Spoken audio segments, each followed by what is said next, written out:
Hello and welcome to Let's Talk, the only Auckland TV show about books, arts, ideas and events. In today's an unusual author, Catherine Mayo. One, her first highly rated novel is about a murder in ancient Greece. And two, her day job is also out of the ordinary. She'll be in soon with an intriguing weapon in hand.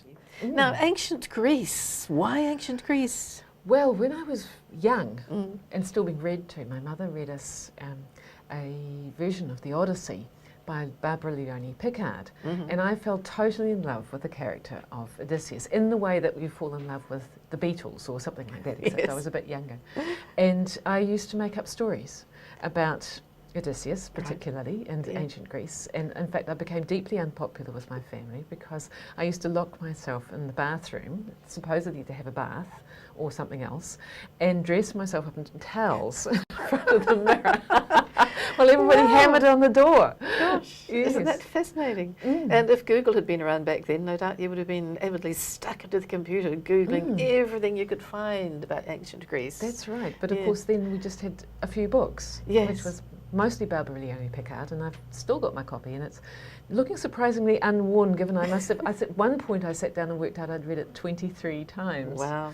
Yes. And as you grew up, you went to university and you studied a lot around antiquity, didn't you? Yes, yes. Well, I majored in history, and I was going to be an historian, and then I fell in love with making violins instead, as you do. As you do, yes, because I was also doing a degree in performance violin. Okay. But actually was a really good melding of the two, because in fact my major interest became restoring violins, which was meaning dealing with a lot of old instruments. So I could combine the history and the playing together, which was great. So now you have this very unusual profession of being a luthier. And a luthier? What's a luthier? Yes. So you can make and restore violins and violas and other stringed instruments as well, or only violins? Yes, and bows. Yes. Yeah. And can you actually create one from the ground up? Or Yes, I have done. Wow. That's and who would have thought that there was a living to be made? Are there enough people playing violin now and needing them fixed to be giving you a living? Yes. Well, in the stringed instrument company, there's actually 3 of us in the workshop and another person full time. And we're not the only people in Auckland. There's probably 5 or 6 other people making a living. Like being a piano tuner, yes, the need for such people never goes. Exactly. So that's been your day job, but all the time you've had bubbling away in your head, presumably, this business of, I want to write about Odysseus and all of those other wonderful characters like Menelaus and Agamemnon, excuse me if I'm mispronouncing these things, and Laertes. They're names that just are stuck somewhere at the back of our heads, even if we haven't been terribly interested. Is that because of Shakespeare, or where does all that familiarity come from?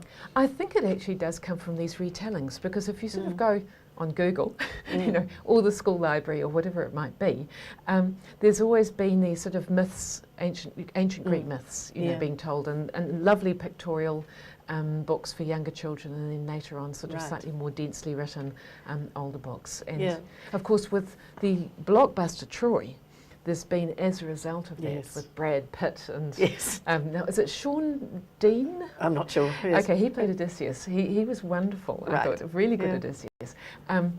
And no, this book is set something like 10 years before the siege of Troy, I gather, or the Trojan Wars. So we have young Odysseus and his best mate Menelaus. That's right, they're teenagers. And so they're going through this horrible family upheaval and murder and ghastliness and having to run away and being chased and things. So it's a good adventure yarn in that way. But I was fascinated in reading it at how much you apparently knew, or how much research you had done about life in Greece back then, and the way all the social rules around marriage and being born out of wedlock. You know, it was the most terrible thing to be a bastard, apparently, as they frankly called it in those days. That's right. And and the terrible things that would arise if a woman made love with a man who was not her husband. Exactly. Yes. Where does all this information come from? Well, I spent years, I have to say years, researching first. And in fact, because I've done a history degree, I've always been fascinated in history. And so I actually got hooked on research. And my husband at some point actually sort of stopped me as I was dashing out the door again to go into the library and said, Kath, you really need to find out if you can write. So I forced myself to find out, and I found out I could write, which was a great relief, because I had a whole room full of books and notes and file boxes and all sorts of things. And I was always never quite ready to start writing because there was always something new to find out. So how long has it taken you to write Murder at Mykenai, from when you actually sat down at a computer and began? Well, probably it was about 3 years. Yeah. Yeah. Because, of course, you don't just write it. You get to the end of the first draft and you give it to a good friend who says, Kath, this is absolutely ridiculous. This doesn't work and that doesn't work. And you go, oh my gosh, she's quite right. Yeah. And then you rewrite it. And I think this is actually the 8th draft. Yeah. So it's kind of gone down the years and recreated itself a few times. But I think this is a stunning version of it now because I've had some fantastic help from Walker. Walker Books are just your publishers, marvellous publishers. And so this has been published in New Zealand and Australia simultaneously, I gather, and hopefully around the rest of the world as well. Hopefully, because Walker, of course, are strongly affiliated to Walker UK, so we always keep our fingers crossed. Let's talk about this beastie here. What is this? This is a sword. I can Lindsey, see it. it's very dangerous. And it's really quite heavy. It is heavy, yes.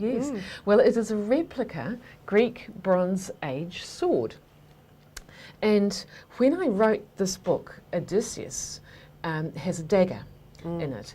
And I wanted to find a prototype. So I went on Google and found an armoury site. And they had a replica sword. And I thought, well, I'm writing about a dagger, but this will do. So I kind of replicated this image, this sword here, not knowing anything about it. It was just an image that I'd found.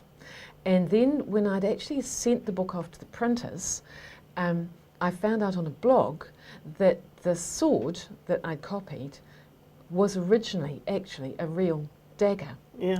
And it's in the British Museum, and it was found on Ithaca, and it was made at Odysseus's time. So what I thought I'd invented as a dagger was actually a real dagger, and it might even have been Odysseus's dagger, who knows. But then it turned out the guy who had written the blog, we got to corresponding, and he said, well, I'm wanting to sell my replica Bronze Age sword, and I've bought it. And it's the most extraordinary thing, because when you hold it, suddenly a lot of things become quite real. Yes. And you realise how much strength and agility and training you would have to be able to defend yourself and kill somebody with it as well. You'll be reassured to know it's quite blunt. Yes, it is, fortunately.